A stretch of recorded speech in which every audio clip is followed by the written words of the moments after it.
11 horas 23 minutos, programa agora com 10 graus e meio, hein? Que calor, eu tô num calorão aqui dentro do programa, porque que baita programa quando tu tem essa interação. Agora nós estamos aí recebendo o pessoal do Hospital Nossa Senhora Aparecida, o Dr. Tiago Bonilha e a enfermeira Tailane para conversar conosco. Daqui a pouco o pessoal da Serve tá aí na porta já para bater um papo conosco, porque é muito legal esse programa. Olha, e não dá para dizer que não acontece, né? A audiência do programa pelo Facebook, pelo YouTube, é um negócio brutal. Fora o rádio, né? Que é maciço aí na nossa região. Bom, de imediato falo com o Dr. Tiago e com a Tailane. Muito bom dia, Tiago. Bom dia, Tailane. Tudo bom? Bom dia, tudo bem? Bom dia, Fábio. Bom dia a todos os ouvintes. Bom, nós vamos aqui bater um papo com os dois. Na segunda-feira nós fizemos uma entrevista com uma profissional da saúde e foi colocado alguns assuntos. E o Dr. Tiago e a Tailane estão aqui para nos ajudar a tentar entender e também colocar algumas posições um pouquinho, um contraponto, vamos botar assim, né?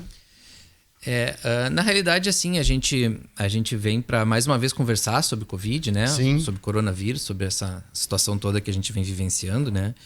E a partir dessa entrevista, então, a gente gostaria, assim, de... Na realidade, não seria uma correção ou, de repente, um esclarecimento sobre alguma colocação que, às vezes, pode ser interpretada de uma outra maneira, né? Então, assim...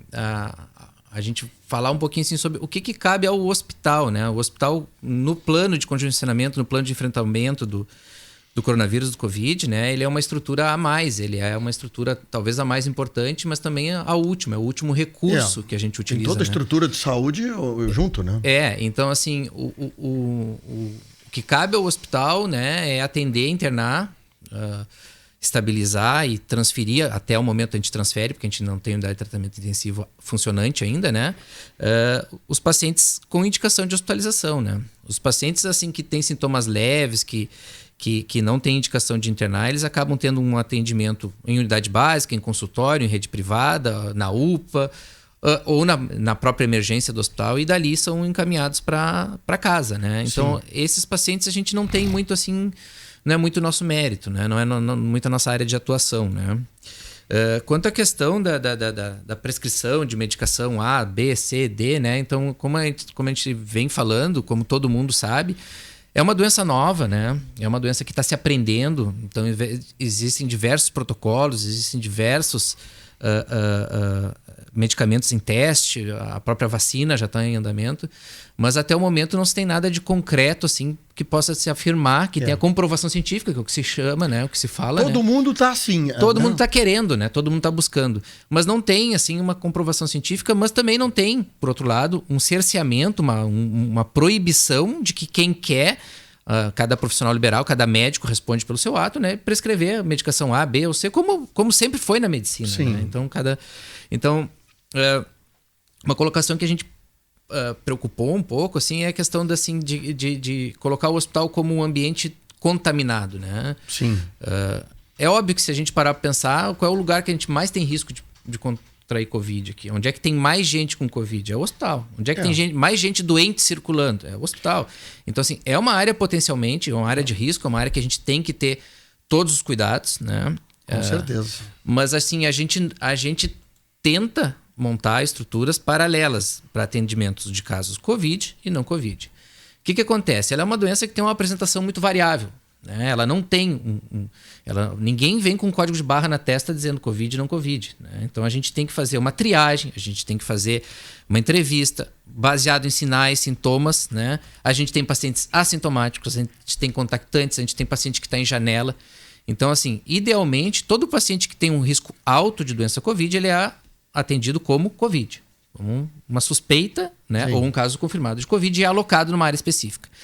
Acontece que tem pacientes que a gente recebe de outros lugares, tem pacientes que às vezes omitem sintomas, tem pacientes que a gente que desenvolvem sintomas em uma outra área do hospital, então logo seja identificado, ele é alocado para a unidade de Covid. Isso a gente vivencia, infelizmente, no dia a dia. Né? Então, o hospital não pôde suspender os outros serviços, a maternidade está funcionando, a psiquiatria está funcionando, as outras unidades de internação estão funcionando, né? E paciente que vai para o bloco cirúrgico, ele pode ter Covid, ele pode estar contaminado com coronavírus, ele pode ser assintomático. Então, assim, tão logo seja identificado uma situação dessa, ele é alocado na unidade específica, né? É colocado em isolamento respiratório, fica atendido por uma equipe restrita, né? É testado, né? Outra coisa que a gente salienta, assim, a política de testagem, né? A política de testagem é uma coisa que vem determinada pelo Estado. O Estado que fornece, o Estado que realiza o exame de testagem, é o LACEN.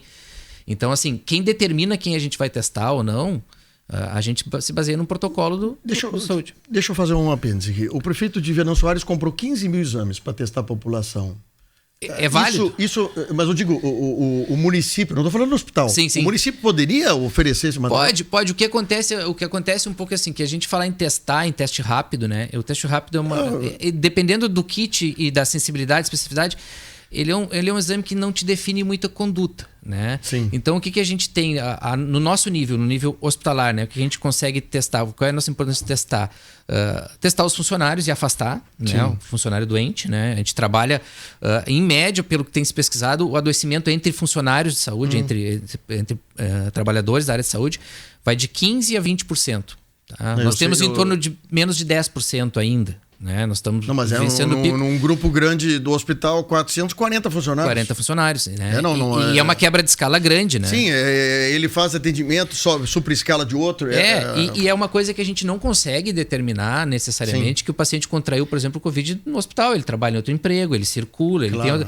Mas assim, a nossa urgência é identificar o funcionário doente, afastar, né? E testar esse funcionário.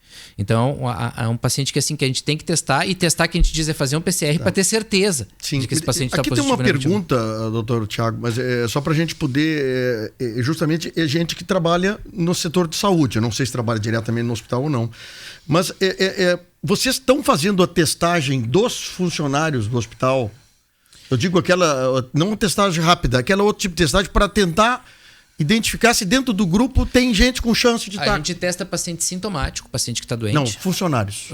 Funcionário certo. Funcionário que consulta no serviço de medicina do trabalho ou consulta na emergência, né? Se não apresentou sintoma, não faz teste. Não, aí a gente faz uma testagem dos sintomáticos e na ala onde esse funcionário testado apresentou, positivou, a gente faz uma testagem, um teste rápido, né? Para ver se pega algum paciente assintomático positivo. Tá. Né? Isso a gente vai fazendo randomizado, né? Tá. Não, eu te falo que daqui a pouquinho, não sei, né? Às vezes na testagem tu identifica coisa que tu não tá sabendo, a gente inclusive né? já teve. Já aconteceu. Eu fico com aquela pesquisa feita em Pelotas, justamente isso, né? Que eles queriam testar a população para ver que grau de percentual tinha Covid sem saber que estava Covid. Porque existe muita gente assintomática, na verdade. Mas o que acontece? Quando um funcionário positiva, no 10º dia após o primeiro dia de contato, a gente testa o restante da equipe. Sim, mas aí já se houve a contaminação dos outros, né? Não se sabe, porque se tu faz o teste antes, pode ser um falso negativo, né? Também tem isso. Também. A gente tem uma janela. Por exemplo, assim, o ideal do PCR é a partir do 3º dia de sintomas. Certo. Então vamos Como lá. É que tu vai definir quem não tem sintoma, qual é o 3º dia dele? É uma coisa complicada, entendeu? Não é então por isso que eu digo que ele não tem um código de barra que a gente passa o leitor e diz, tu é Covid, tu não é Covid. Não tem. Né? Tem uma margem de falha na identificação de um paciente positivo ou negativo grande. Né? Então isso é um limitante, é uma coisa que dificulta ainda mais o trabalho, né? Certo. Vamos fazer o seguinte, então. Qual é hoje, então, a Tailândia também pode nos ajudar, qual é hoje a dimensão do problema Covid dentro do Hospital Nossa Senhora Aparecida? Dimensão? Em termos de adoecimento? Funcionários, justamente foi isso que nós tratamos na segunda-feira aqui, né? A gente tem atualmente, acho que em pacientes, 10 pacientes internados. Certo. Tá? 5 positivos, 5 aguardando resposta. Certo. Tá? Um com quadro clínico um pouco mais preocupante, mais estável ainda. Tá? Em termos de funcionários, nós temos acho que 28 funcionários. 29 funcionários afastados por coronavírus. Já tivemos funcionários que retornaram. Isso. Né? A gente teve um número maior do que esse, né? Então já tem funcionário que está retornando às atividades. Né? Com certeza é um problema. Né? Tem toda a questão do impacto emocional na equipe. Né? Não é fácil trabalhar, atender paciente Covid não é fácil. Todo o serviço da enfermagem ou da fisioterapia, da nutrição, da higienização dentro do hospital ficou muito mais difícil do que era. Já não era fácil, ficou muito mais difícil. A gente tem que trabalhar sempre com EPI, a gente tem que trabalhar sempre com todos os critérios de higienização.